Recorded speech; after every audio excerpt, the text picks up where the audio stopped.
நீ கை வச்சது சாதாரண ஆள் மேல இல்ல. நீ யாருக்கிட்ட மோதிருக்கன்னு உனக்கு தெரியல. யார்கிட்ட? அவனை எல்லாரும் யமனுக்கு சமம்னு சொல்லுவாங்க.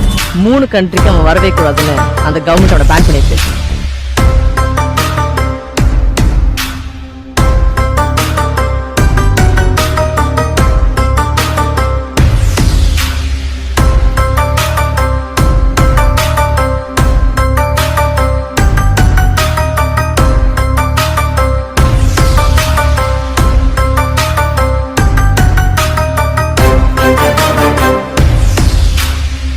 உங்களுக்கு அவனை பற்றி தெரியாது.